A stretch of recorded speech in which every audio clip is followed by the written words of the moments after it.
وَلَقَدْ يَسَّرْنَا الْقُرْآنَ لِلذِّكْرِ فَهَلْ مِن مُّدَّكِرٍ۔ الحمد لله رب العالمين والصلاة والسلام على أشرف الأنبياء والمرسلين، أما بعد، فأعوذ بالله من الشيطان الرجيم من همزه ونفخه ونفثه. بسم الله الرحمن الرحيم. رب اشرح لي صدري ويسر لي أمري واحلل عقدة من لساني يفقه قولي. اللهم انفعنا بما علمتنا وعلمنا ما ينفعنا وزدنا علما. فبشر عبادي الذين يستمعون القول فيتبعون أحسنه. أولئك الذين هداهم الله وأولئك هم أولو الألباب. فوقاه الله سيئات ما مكروا وحاق بآل فرعون سوء العذاب. النار يعرضون عليها غدوا وعشيا ويوم تقوم الساعة أدخلوا آل فرعون أشد العذاب. وإذ يتحاجون في النار فيقول الضعفاء للذين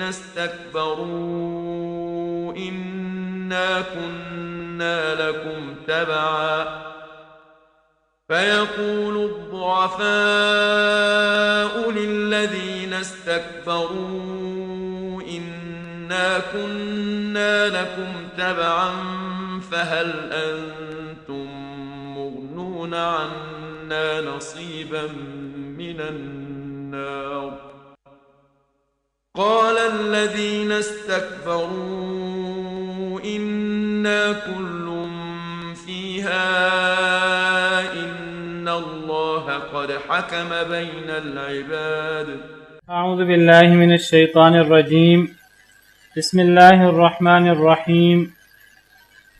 فوقاه الله سيئات ما مكروا وحاق بآل فرعون سوء العذاب. پس بچا لیا اس کو اللہ تعالیٰ نے سیئات ما مکروا،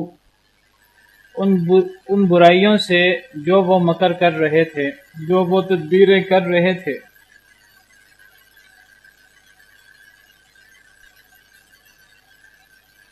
آل فرعون کے مومن شخص کا قصہ چل رہا ہے کہ سیدنا موسیٰ علیہ السلام اور فرعون کے قصے میں جب فرعون نے حضرت موسیٰ علیہ السلام کو نعوذ باللہ قتل کرنے کا ارادہ ظاہر کیا تو فرعون کی آل میں سے ایک شخص اپنا ایمان چھپائے ہوئے تھا، اس نے پھر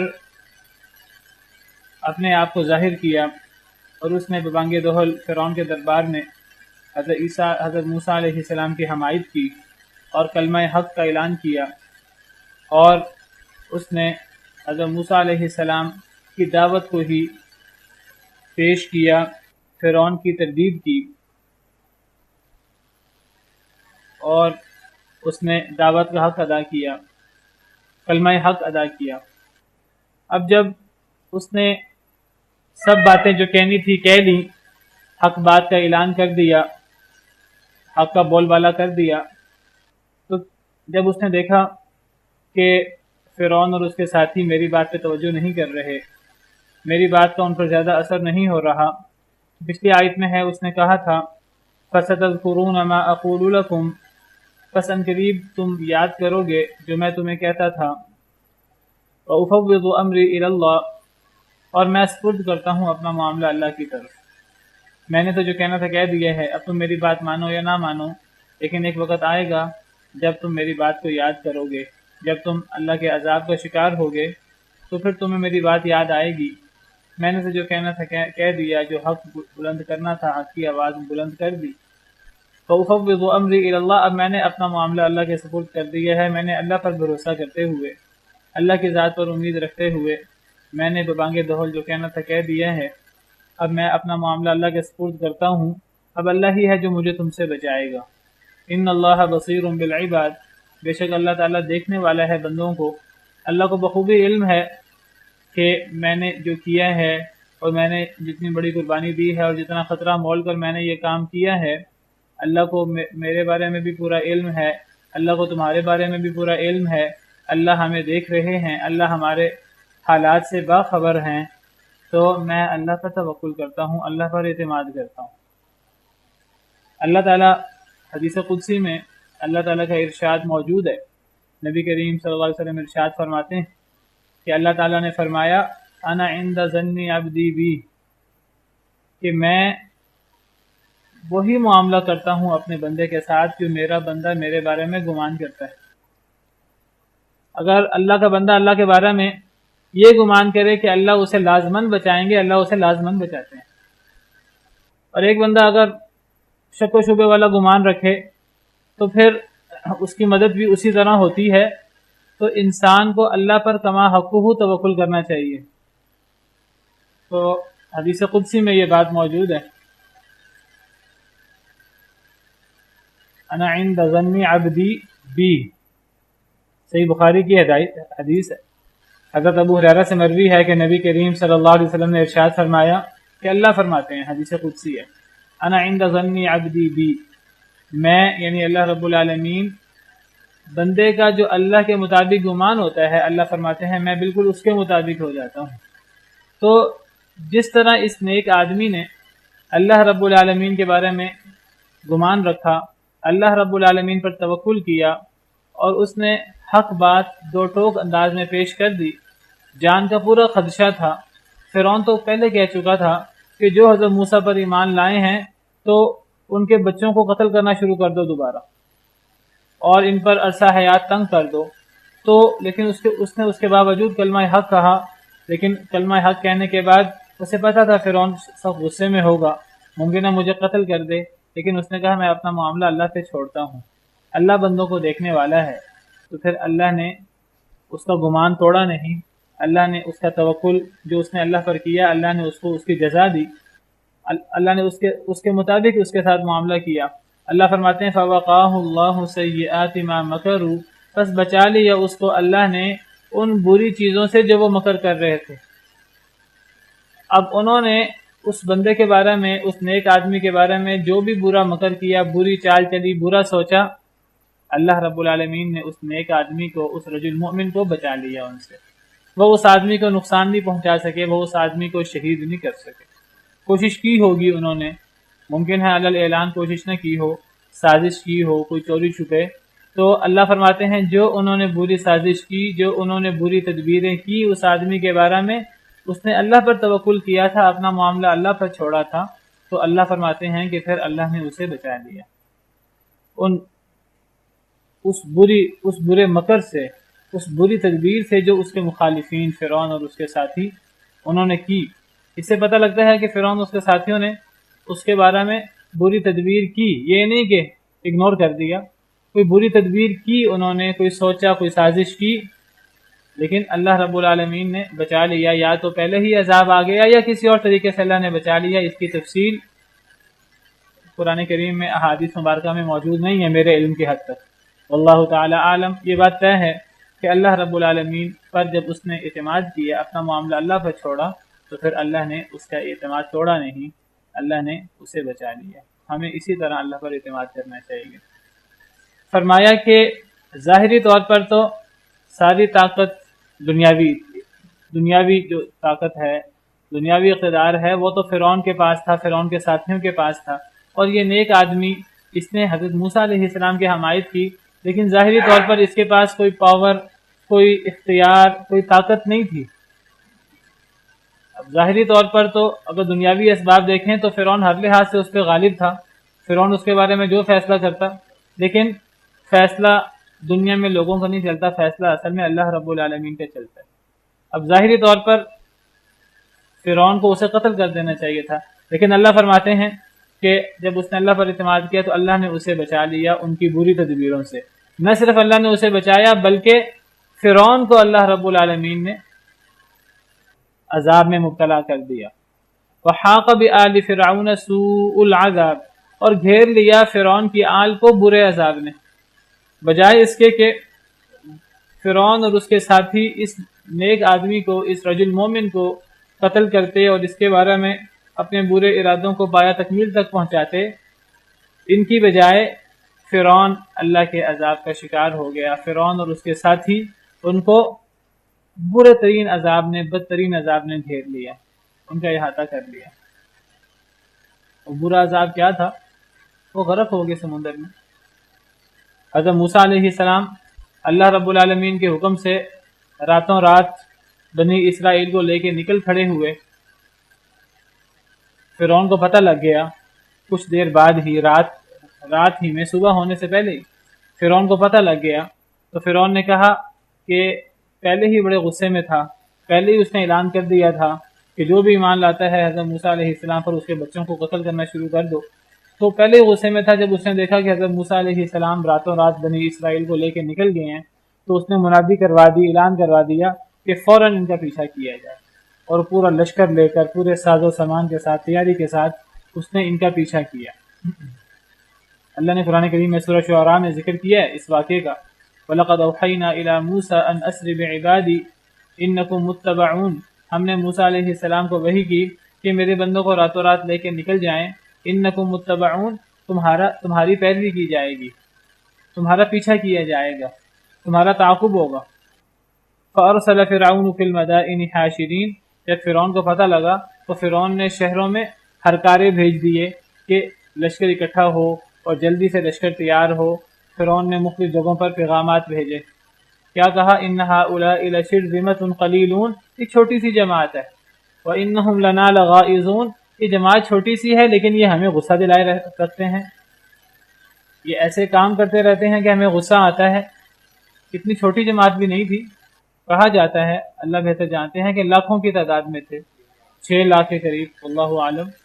لیکن فرعون کے لشکر کے مقابلے میں اور فرعون کی ساز و سامان کے مقابلے میں ان کے پاس کوئی اسباب وغیرہ، کوئی ہتھیار وغیرہ اس طرح کر کے نہیں تھے۔ تو فرعون نے ان کا پیچھا کیا، اور قرآن کریم میں ہے فَأَتْبَعُوهُمْ مُشْرِقِينَ، اشراق کا وقت تھا کہ اس وقت فرعون نے اس لشکر کو جا لیا، حضرت موسیٰ علیہ السلام اور بنی اسرائیل، فرعون ان تک پہنچ گیا اشراق کے وقت۔ فَأَتْبَعُوهُمْ مُشْرِقِينَ، انہوں نے پیچھا کیا ان کا اشراق کے وقت، صبح ابھی ہوئی تھی کہ فرعون کا لشکر ان کے پیچھے پہنچ گیا، دور سے نظر آنا شروع ہو گیا۔ فَلَمَّا تَرَاءَ الْجَمْعَانِ قَالَ أَصْحَابُ مُوسَىٰ إِنَّا لَمُدْرَكُونَ، سورہ شعراء میں پورا تفصیل سے موجود ہے۔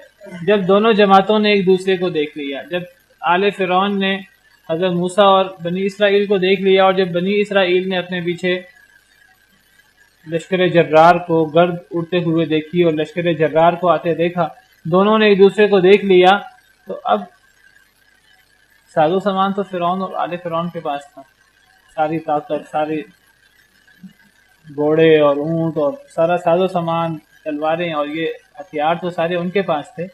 تو اب حضرت موسیٰ علیہ السلام کے ساتھی کہنے لگے فَلَمَّا تَرَاءَ الْجَمْعَانِ قَالَ أَصْحَابُ مُوسَىٰ إِنَّا لَمُدْرَكُونَ، تو حضرت موسیٰ علیہ السلام کے ساتھی کہنے لگے کہ بے شک ہم تو پکڑے گئے۔ چاہے وہ حضرت موسیٰ کے ساتھی تھے اور وہ حضرت موسیٰ پر ایمان لانے والے تھے، اور وہ حضرت موسیٰ علیہ السلام کے پر جو ایمان لانے والے لوگ ہیں ان میں پہلے لوگ تھے، اور جو پہلے لوگ ایمان والے ہوتے ہیں ان کا ایمان بڑا مضبوط ہوتا ہے۔ ہر نبی کے پہلے ایمان لانے والے، ہر نبی کے حواری، ہر نبی کے صحابہ، ان کا ایمان اس نبی کی پوری امت میں ہمیشہ زیادہ ہوتا ہے۔ تو چاہے وہ حضرت موسیٰ علیہ السلام پر پہلے ایمان لانے والے تھے، ان کا ایمان بڑا مضبوط تھا، لیکن بہرحال ان کا ایمان نبیوں جیسا تو نہیں تھا، تھے وہ امتی ہی۔ اور یہ تو ایسا وقت ہوتا ہے کہ جب موت سامنے ہوتی ہے تو اس وقت پھر بڑوں کا امتحان ہوتا ہے۔ یہ وقت تو سیدنا ابوبکر صدیق رضی اللہ عنہ، نبی کریم صلی اللہ علیہ وسلم پر بھی پیش آیا۔ نبی کریم صلی اللہ علیہ وسلم اور حضرت ابوبکر صدیق جب ہجرت کے لیے نکلے تو کافروں کو پتہ لگا، قریش مکہ کو، تو انہوں نے اعلان کر دیا کہ جو ان کو زندہ یا مردہ تلاش کرے گا تو اسے 100 اونٹ دیے جائیں گے۔ 100 اونٹ اس زمانے کا بہت بڑا انعام تھا۔ تو نبی صلی اللہ علیہ وسلم کو حضرت ابوبکر صدیق کو پتہ تھا کہ یہ اس قسم کا اعلان کریں گے، تو ان کو اطلاعات ملتی رہتی تھی۔ وہ غار ثور میں چھپ گئے 2-3 دنوں کے لیے کہ لوگ دور دراز جا کر ہمیں تلاش کریں گے اور ہم مکہ مکرمہ میں ہی ہوں گے، لوگوں کا خیال بھی نہیں جائے گا کہ یہ مکہ مکرمہ میں غار ثور میں موجود ہیں۔ اور حضرت ابوبکر صدیق کا غلام اور ان کی بیٹی سیدہ اسما رضی اللہ عنہا وارضاہا یہ کھانا وغیرہ لاتی ہیں اور سارے حالات سے باخبر کرتی کہ اس وقت یہ چل رہا ہے قریش مکہ میں اور یہ خبریں گردش میں ہیں۔ تو بڑا تلاش کیا انہوں نے، آخر کار اس زمانے میں جب یہ ترقی زیادہ نہیں تھی اور جب آلات زیادہ نہیں تھے، جب آلات زیادہ نہ ہوں اور جب ترقی زیادہ نہ ہو تو اس وقت انسان اپنے حواس سے ڈائریکٹ کام لیتا ہے، اور انسان کو اللہ نے اتنی صلاحیت دی ہے کہ انسان اپنے حواس سے جتنا کام لے تو وہ اس کے حواس اتنا ہی زیادہ کام کرتے ہیں۔ انسان کو اللہ نے جتنی صلاحیت دی ہے، کہا جاتا ہے کہ انسان اس صلاحیت کا 10% بھی استعمال نہیں کرتا۔ اگر انسان اس صلاحیت کا استعمال کرنا شروع کر دے تو انسان کہاں سے کہاں پہنچ جائے۔ تو اس زمانے میں یہ وسائل اور ترقی اور یہ چیزیں نہیں تھیں، تو جو اس زمانے کے کھوجی ہوتے تھے کہتے ہیں کہ وہ بڑا باریک اندازہ لگاتے تھے، وہ پاؤں کے نشان دیکھ کر پہچان لیتے تھے کہ یہ پاؤں کس کا ہے، انسان کا ہے، جانور کا ہے، اور اگر جانور ہے تو کون سا جانور ہے، اگر اونٹ ہے تو وہ اونٹ کس قسم کا ہے، بیمار ہے، صحت مند ہے۔ وہ بہت ساری چیزوں کا اندازہ لگا لیتے تھے، قیافہ شناسی، اور ان چیزوں میں وہ آج کے دور کے لوگوں سے بہت آگے تھے، کیونکہ اس زمانے میں یہ ترقی اور یہ وسائل نہیں تھے۔ ان کا حافظہ، آج تو ہر چیز ہم لکھ لیتے ہیں، کمپیوٹر میں محفوظ کر لیتے ہیں، ریکارڈ کر لیتے ہیں، ان کے ہاں یہ چیزیں نہیں تھی تو اپنا حافظہ استعمال کرتے تھے، اور ان کا حافظہ جب وہ استعمال کرتے تھے تو ان کا حافظہ کتنا اچھا تھا، آپ نے اس کے محیر العقول واقعات سنے ہوں گے۔ 100 شعر سنتے تھے ایک مجلس میں، ان کو یاد ہو جاتے تھے، اور وہ لکھنا بعض دفعہ اپنے حافظے کی توہین سمجھتے تھے۔ بہرحال یہ الگ موضوع ہے۔ تو وہ کھوجی جو ہیں وہ کھوج لگاتے لگاتے غار ثور تک بھی پہنچ گئے۔ صحیح احادیث میں موجود ہے، قرآن میں موجود ہے یہ واقعہ، قرآن اشارہ کرتا ہے اس کی طرف۔ تو جب وہ غار ثور پہ پہنچ گئے تو اب ان کی باتوں کی آواز نبی کریم صلی اللہ علیہ وسلم سیدنا ابوبکر صدیق کو آ رہی ہے۔ نبیوں کا ایمان تو پھر نبیوں کا ایمان ہوتا ہے، اللہ کی مدد شامل حال ہوتی ہے۔ سیدنا ابوبکر صدیق جن کا ایمان نبیوں کے بعد سب سے زیادہ ہے، اور جن کا ایمان پہاڑ جیسا تھا صحابہ کرام میں، تو وہ کہنے لگے کہ اے اللہ کے نبی صلی اللہ علیہ وسلم، اگر یہ اپنے قدموں میں دیکھ لیں تو یہ ہمیں پکڑ لیں، آج تو ہمارا بچنا مشکل ہے۔ قرآن نے اس کا ذکر کیا ہے، قرآن کہتا ہے الا تنصروه فقد نصره الله اذ اخرجه الذين كفروا ثاني اثنين اذ هما في الغار اذ يقول لصاحبه لا تحزن ان الله معنا۔ اگر تم مدد نہیں کرو گے اللہ کے دین کی، اللہ کے نبی کی، تو اللہ نے تو مدد کرنی ہی کرنی ہے، اللہ نے تو اپنے دین کو غالب کرنا ہی کرنا ہے، اللہ نے تو اپنے نبی کی مدد کرنی ہی کرنی ہے۔ تم مدد نہیں کرو گے تو اپنے پاؤں پہ کلہاڑی مارو گے، تم نہیں کرو گے، اللہ نے تو کی۔ اللہ نے اس وقت بھی کی جب ان کو ان کی قوم نے نکال دیا تھا، وہ اکیلے تھے، ان کے ساتھ ان کا ایک ساتھی سیدنا ابوبکر صدیق تھے۔ جب وہ اکیلے تھے اور جب وہ اپنے ساتھی سے کہہ رہے تھے، نبی کریم صلی اللہ علیہ وسلم وہ دو میں سے دوسرے تھے، اور وہ اپنے ساتھی، قرآن کریم سیدنا ابوبکر صدیق کو ساتھی قرار دیتا ہے، نبی کریم صلی اللہ علیہ وسلم کا صحابی قرار دیتا ہے، اور یہ سیدنا ابوبکر صدیق کی صحابیت پر قرآن کا نص ہے، جس کا انکار کوئی کافر ہی کر سکتا ہے۔ جب وہ اپنے ساتھی سے کہہ رہے تھے لا تحزن ان اللہ معنا، گھبراؤ نہیں اللہ ہمارے ساتھ ہے، تو اس موقع پر نبی صلی اللہ علیہ وسلم نے تسلی دی ابوبکر صدیق رضی اللہ عنہ کو۔ حضرت ابوبکر صدیق بھی پریشان ہو گئے، کہنے لگے کہ اگر یہ اپنے قدموں میں دیکھ لیں تو یہ ہمیں پالیں گے اور ہمیں چھوڑیں گے نہیں۔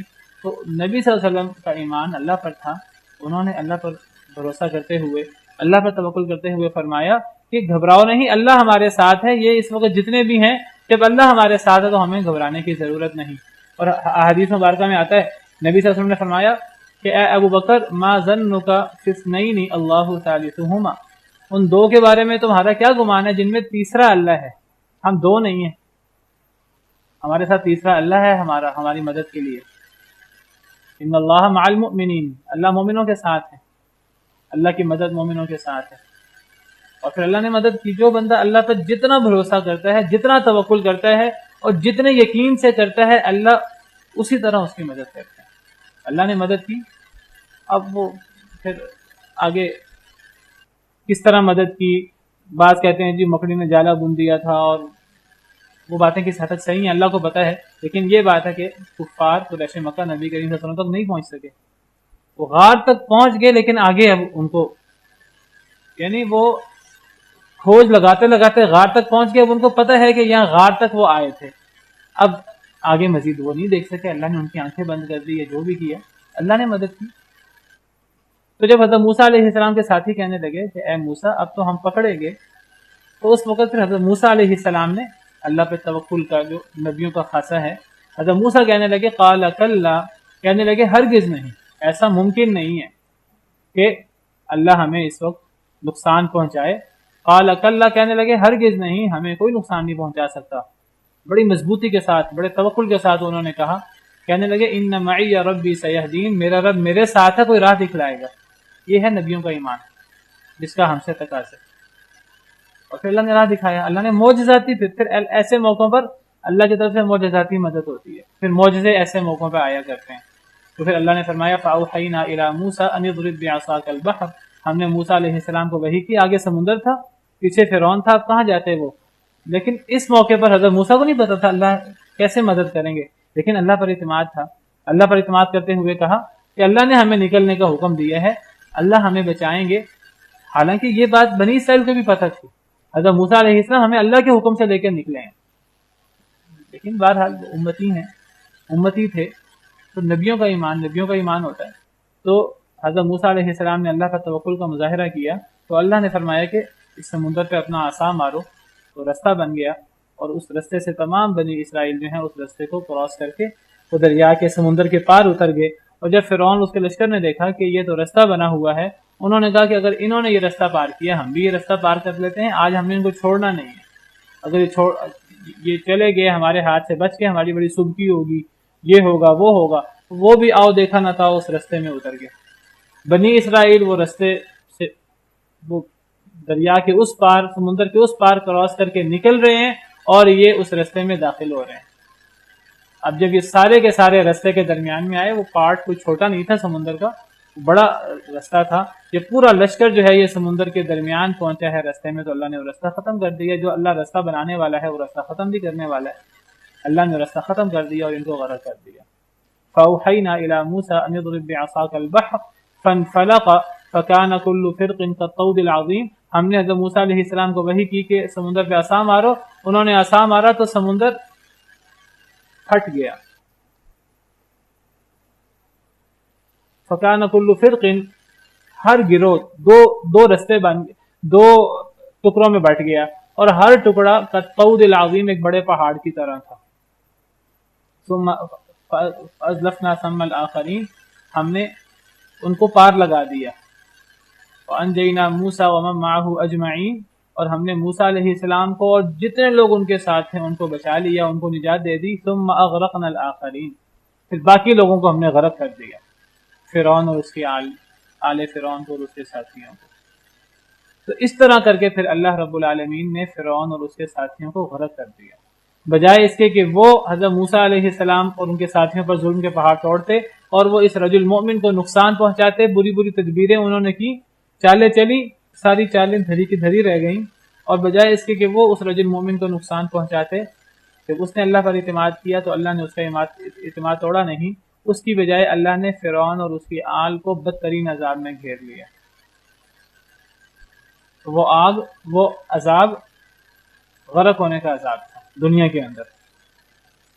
اللہ فرماتے ہیں النار یعرضون علیہا غدوا وعشیا، آگ وہ پیش کیے جاتے ہیں اس پر، یعنی آگ پر، غدوا وعشیا، صبح اور شام۔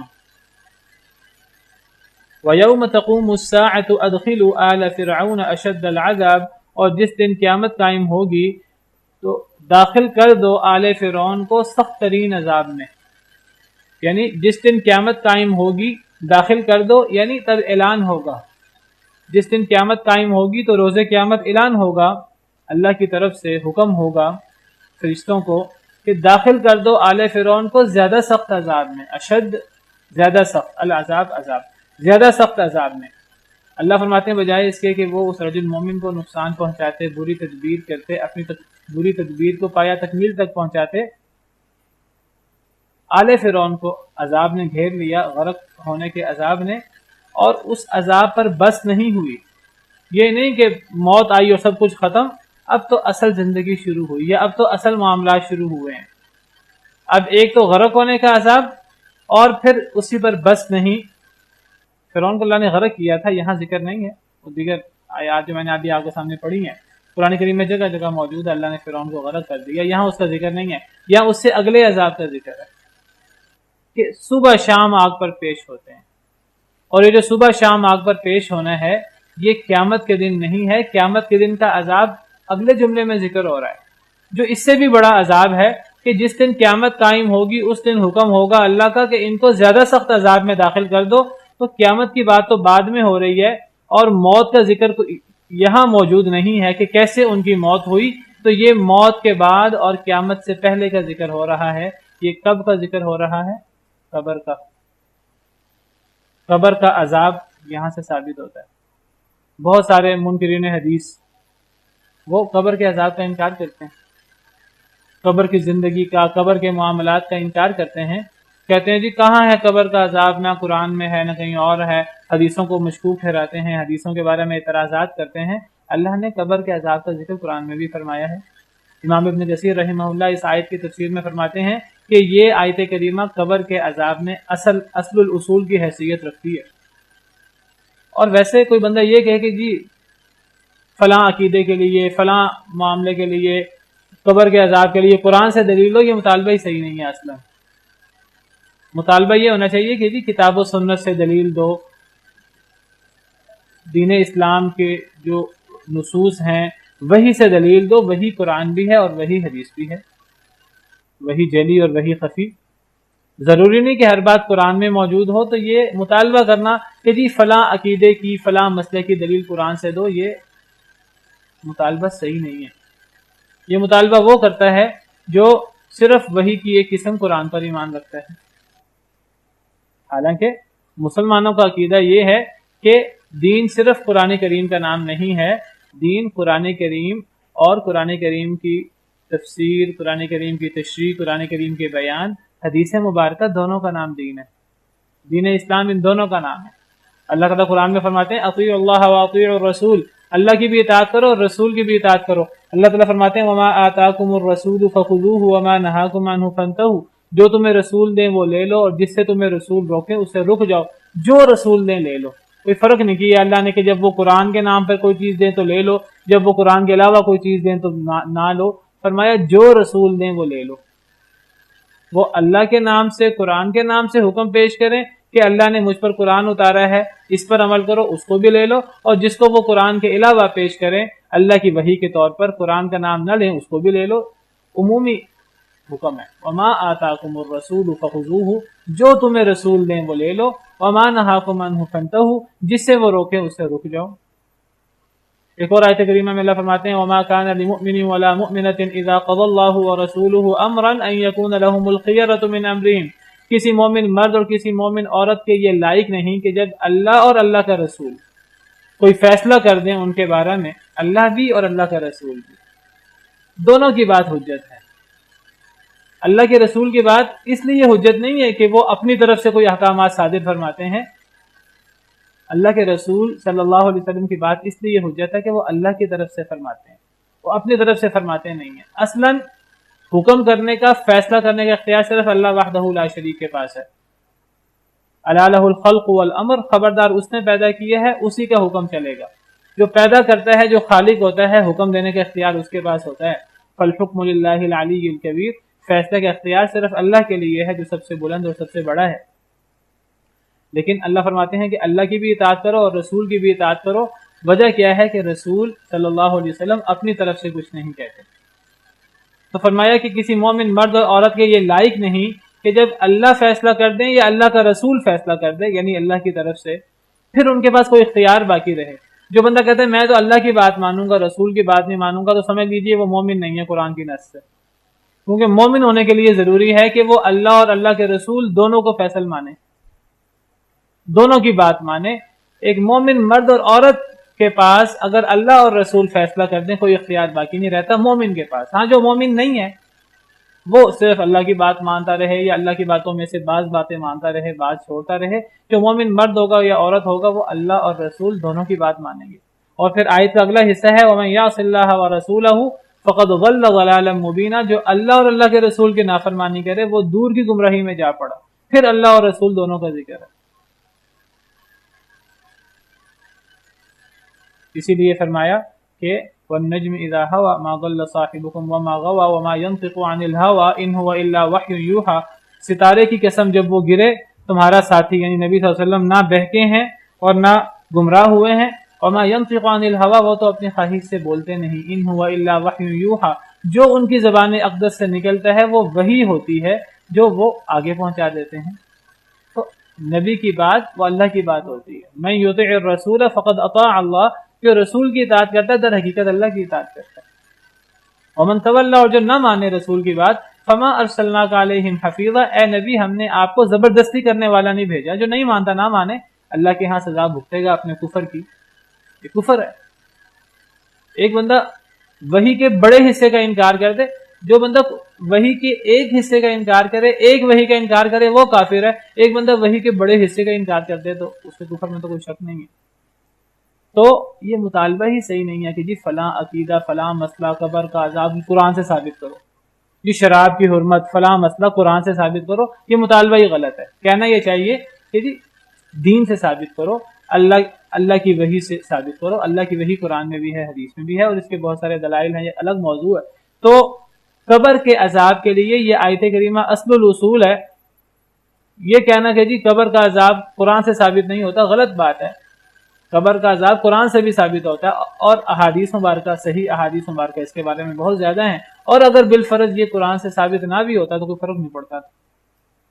ہمارے لیے نبی کا حکم جو صحیح سند سے ثابت ہو تو اس حکم میں اور قرآن کے حکم میں ماننے کے اعتبار سے کوئی فرق نہیں ہے.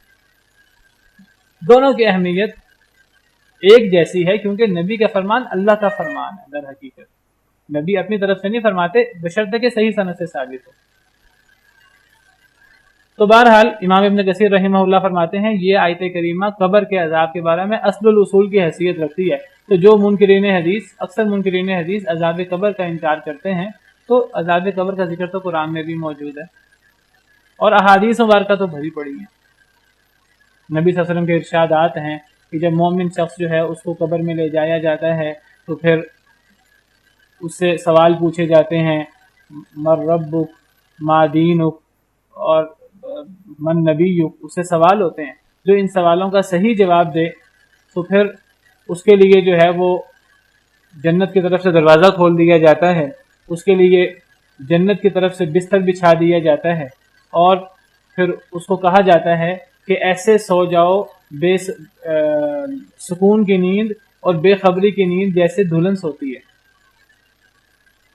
بڑے ارمان لے کر اور بڑی امیدیں لے کر اس طرح کر کے سو جاؤ. تو جب سو جاتا ہے اور جب اٹھتا ہے تو میدان محشر ہوتا ہے اور پھر اس کے لیے جنت ہوتی ہے. اور بدبخت شخص جب وہ مرتا ہے اور قبر میں جاتا ہے اس سے سوال ہوتا ہے, جب وہ سوالوں کے جواب نہیں دیتا تو پھر اس کی جب پہلے تو قبر میں اس کو بھینچا جاتا ہے اور اس کی پسلیاں ایسے ہو جاتی ہیں اور پھر اس کی پٹائی ہوتی ہے اور اس کو جو ہے وہ لوہے کے گرز وغیرہ سے مارا جاتا ہے. ایسے چیختا ہے کہ اس کی چیخ کو جنوں انس کے علاوہ ہر مخلوق سنتی ہے. قبر کا عذاب شروع ہو جاتا ہے اس کے لیے اور پھر اس کے لیے جہنم کی طرف سے دروازہ کھول دیا جاتا ہے. جہنم کا عذاب اور پورا عذاب تو جہنم کا نہیں, اس جہنم کے عذاب کا ایک حصہ اور پھر قبر کا عذاب اس کے لیے شروع ہو جاتا ہے. احادیث مبارکہ اس کے بارے میں تفصیل سے موجود ہیں. صحیح بخاری کی حدیث ہے, نبی کریم صلی اللہ علیہ وسلم ایک دفعہ دو قبروں کے پاس سے گزرے.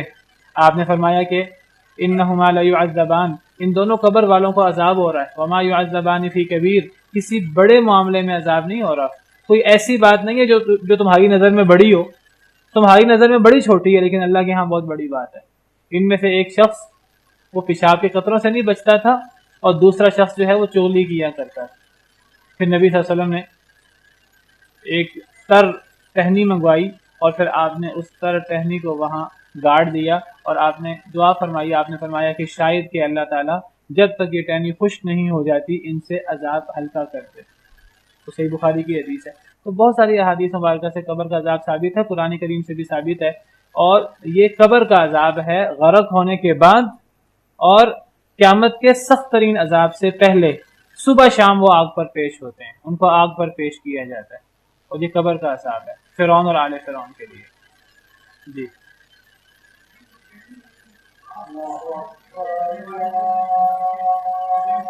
اکثر علماء قائل ہیں کہ وہ خاصہ ہے، وہ خاص وقت کے لیے تھی، اگرچہ بعض لوگ اس کے قائل ہیں کہ کوئی اور شخص بھی اپنی قبر پہ اس طرح کی ٹہنی لگوا سکتا ہے، لیکن اکثر علماء اس کے قائل ہیں کہ یہ معاملہ بس اس کے ساتھ خاص تھا، اس کو مزید نہ کیا جائے۔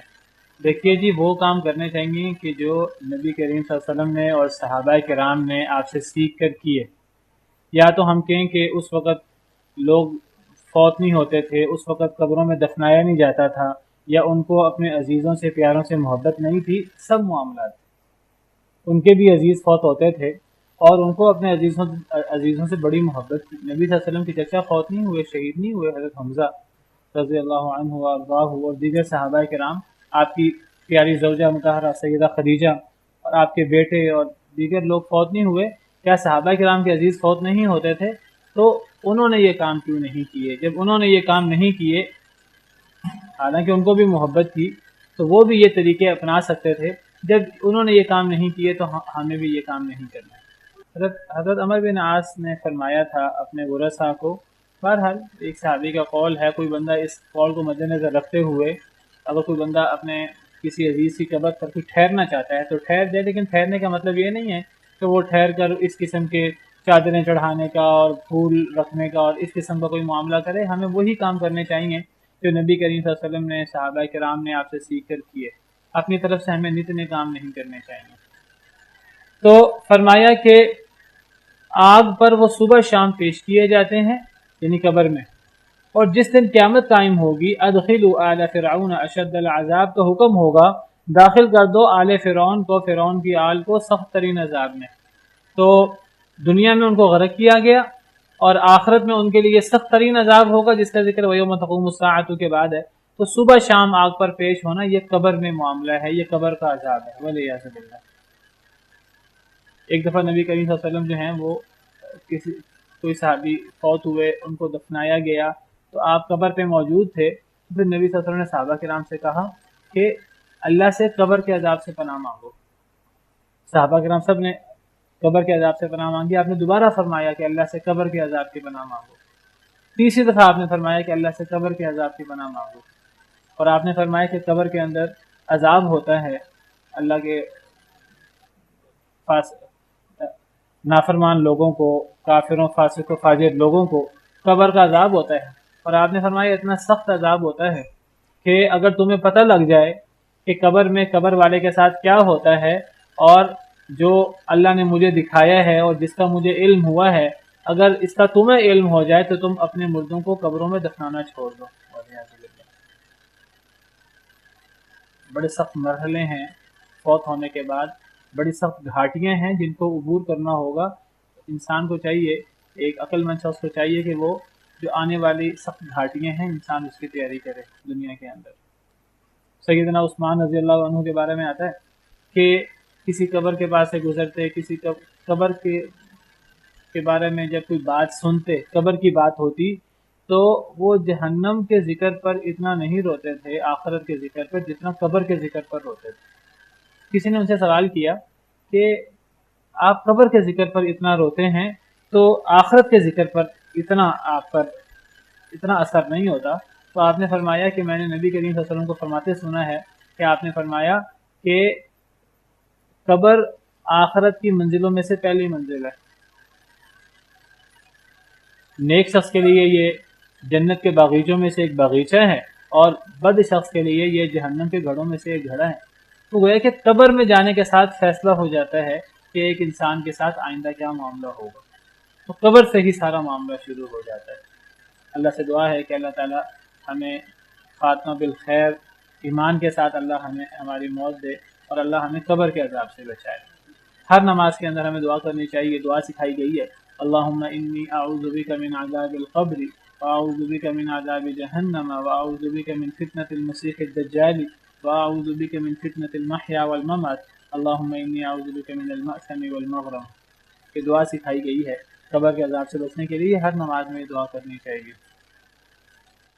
فرمایا وَإِذْ يَتَحَاجُّونَ فِي النَّارِ فَيَقُولُ الضُّعَفَاءُ لِلَّذِينَ اسْتَكْبَرُوا إِنَّا كُنَّا لَكُمْ تَبَعًا فَهَلْ أَنْتُمْ مُغْنُونَ عَنَّا نَصِيبًا مِنَ النَّارِ، اور جب وہ جھگڑ رہے ہوں گے فی النار، آگ میں۔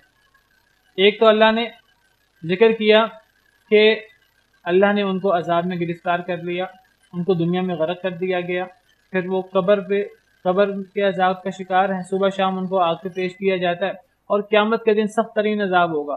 پھر اللہ تعالیٰ اب قیامت کے دن کی ان کی حالت ذکر کر رہے ہیں۔ قیامت کے دن جب وہ آگ میں ہوں گے، جب وہ سخت ترین عذاب میں ہوں گے، تو وہاں ان کا جھگڑا ہوگا، آگ کے اندر، جہنم کے اندر جھگڑا ہوگا۔ اور جب وہ جھگڑ رہے ہوں گے فی النار، آگ میں،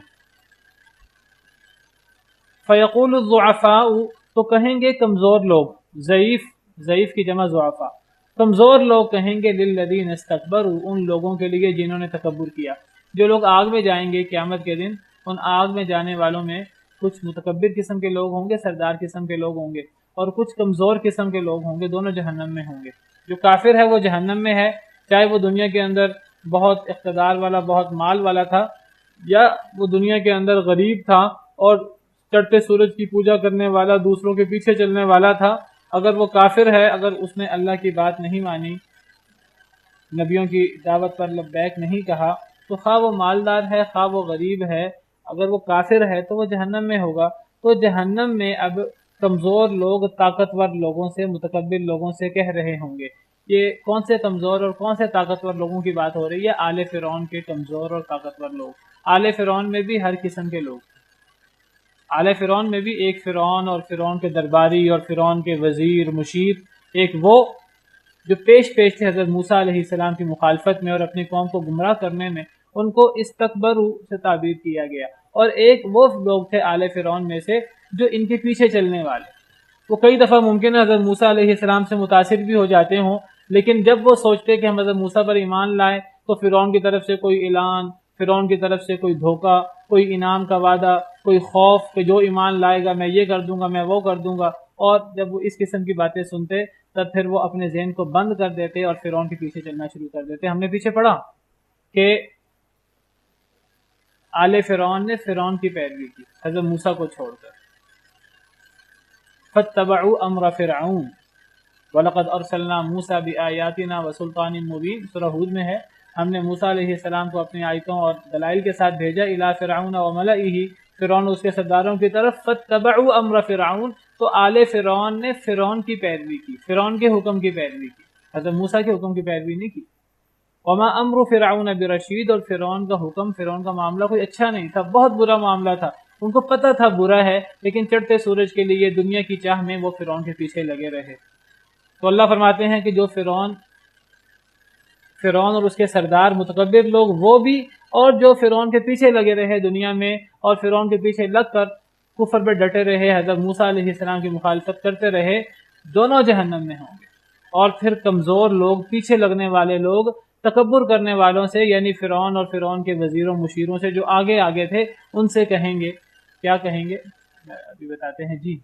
تو عمومی طور پر ہر وہ شخص جو کفر کا امام بنتا ہے اور وہ آگے لگ کر دوسروں کو گمراہ کرتا ہے، وہ متکبر لوگوں میں سے، اور جو آنکھیں بند کر کے اس کے پیچھے چلتا ہے اور وہ اپنی عقل استعمال نہیں کرتا، تو اس کے پیچھے چلنے والے، تو قرآن کریم میں کئی مقام پر ان لوگوں کا بھی تذکرہ ہے اور اللہ نے ان کا مکالمہ ذکر کیا۔ یہاں فرعون کی بات ہو رہی ہے، فرعون اس کے لشکر کی۔ جب وہ جھگڑ رہے ہوں گے آگ میں اور کمزور لوگ کہہ رہے ہوں گے متکبر لوگوں سے، اِنَّا كُنَّا لَكُمْ تَبَعًا، بے شک ہم، ہم تھے، لکم تمہارے لیے، تبعًا پیروکار۔ وہ کہیں گے ہم تو تمہارے پیروکار تھے، ہم تو تمہارے پیچھے چلتے تھے، ہم تو تمہارا منہ دیکھتے تھے، تم کیا کہتے ہو، جو تم کہتے تھے ہم وہی جگالی کرنا شروع کر دیتے تھے، ہم تو اپنا ذہن استعمال ہی نہیں کرتے تھے۔ تو ہم نے تو دنیا میں تمہارا ساتھ دیا، تمہاری وجہ سے ہم گمراہ ہوئے، اب تم ہمیں کوئی فائدہ دو، ہم تو تمہارے تابع تھے۔ فَهَلْ أَنْتُمْ مُغْنُونَ عَنَّا، پس کیا تم فائدہ دینے والے ہو کفایت کرنے والے ہو ہم سے نصیبا من النار، آگ کا کچھ حصہ، اب تھوڑی سی ہماری جو سزا ہے وہ آگ کی تم زیادہ لے لو۔ دنیا میں دیکھو ہم نے تمہاری کتنی بات مانی، تمہاری کتنی مدد کی، ہم نے آنکھیں بند کر کے تمہاری حمایت کی، ہم دنیا میں تمہارے پیچھے چلتے تھے، اپنی عقل استعمال نہیں کرتے تھے، ہم نے تمہارے لیے کفر قبول کیا، کافر ہونا گوارا کیا، اب آج تمہاری وجہ سے ہم جہنم میں ہیں، اب تھوڑا سا ہمارا عذاب، تم زیادہ عذاب لے لو، ہمارا عذاب کچھ کم ہو جائے۔ قال الذین استکبروا، کہیں گے وہ لوگ جنہوں نے تکبر کیا، وہ جواب میں کیا کہیں گے؟ انا کل فیہا، بے شک ہم سب لوگ ہی اس میں ہیں۔ وہ کہیں گے کہ کوئی ہمیں تم سے کم عذاب نہیں ہو رہا، جتنا سخت عذاب تمہیں ہو رہا ہے اتنا سخت عذاب ہمیں بھی ہو رہا ہے، اب ہم تمہارا عذاب مزید کیسے اپنے اوپر لا دیں، ہم تو سب ہی جہنم میں ہیں۔ یا تو اگر ہم جہنم میں نہ ہوتے تو کوئی ایسی بات سوچی جا سکتی تھی، لیکن ہم بھی جہنم میں ہیں، تم بھی جہنم میں ہو، ہم تمہارا عذاب کیسے بھوگتیں؟ ہم بھی جہنم میں، تم بھی جہنم میں، ہم سب ہی اس میں ہیں۔ ان اللہ قد حکم بین العباد، بے شک اللہ تعالیٰ فیصلہ فرما چکے ہیں بندوں کے درمیان، اللہ نے جو فیصلہ کرنا تھا کر دیا ہے، اب یہ عذاب کم و بیش نہیں ہو سکتا، ہم بھی جہنم میں، تم بھی جہنم میں ہو، ہم پیش تھے، تم پیچھے لگنے والے تھے، اس سے فرق نہیں پڑتا۔ ہم نے کفر میں، ہم پیش تھے کفر میں، تم عقل بند کر کے، اپنا ذہن بند کر کے، آنکھیں بند کر کے ہمارے پیچھے لگنے والوں میں سے تھے، آج تمہیں یہ آنکھیں بند کر کے ہمارے پیچھے لگنا کچھ فائدہ نہیں دے گا کہ اے اللہ ہم نے تو اپنا ذہن استعمال نہیں کیا تھا، اگر ذہن استعمال نہیں کیا تھا تو یہ تمہارا قصور ہے، تم نے ہماری حمایت کی تھی آنکھیں بند کر کے، تمہارا قصور ہے، آج ہم بھی جہنم میں ہیں، تم بھی جہنم میں ہو، ہر ایک ہی جہنم میں ہے، اب تو جو اللہ نے فیصلہ کرنا تھا کر دیا ہے، اب یہ فیصلہ تبدیل نہیں ہو سکتا، اب تو ایسے ہی ہوگا، تم بھی جہنم میں ہو، ہم بھی جہنم میں ہے۔ دوسری آیت میں اللہ نے فرمایا کہ کمزور لوگ طاقتوروں سے کہیں گے کہ تم ہمارا عذاب لے لو، بلکہ دوسری آیت میں ہے کہ کمزور لوگ اللہ سے کہیں گے کہ اے اللہ یہ طاقتور لوگ ہیں، انہوں نے ہمیں گمراہ کیا، ہم ان کی وجہ سے گمراہ ہوئے ہیں، اے اللہ انہیں ڈبل عذاب دے، تو اللہ جواب میں فرمائیں گے قال لکل ضعف، اللہ کہیں گے تم دونوں کے لیے ڈبل عذاب ہے، والعیاذ باللہ، ولکن لا تعلمون، لیکن تم جانتے نہیں۔ جو لوگ کفر کے امام بنے ان کا جرم یہ ہے کہ وہ کیوں کفر کے امام بنے، خود گمراہ کیوں ہوئے، دوسروں کو گمراہ کیوں کیا، اور جو لوگ پیچھے چلے ان کا قصور یہ ہے کہ انہوں نے اپنی آنکھیں کیوں بند کی، اپنے ذہن کو انہوں نے کیوں بند کیا، اللہ نے ذہن دیا تھا، آنکھیں دی تھی، کان دیے تھے استعمال کرنے کے لیے، انہوں نے یہ سب چیزیں، وہ بہرے گونگے اور اندھے کیوں ہو گئے؟ تو قیامت کے دن سب کے لیے ڈبل عذاب ہوگا۔ وقت ختم ہو گیا تو آج کے لیے اتنا ہی کافی ہے، اس موضوع کو انشاءاللہ کل مکمل کریں گے۔ سبحان ربک رب العزت عما یصفون وسلام علی المرسلین والحمد للہ رب العالمین۔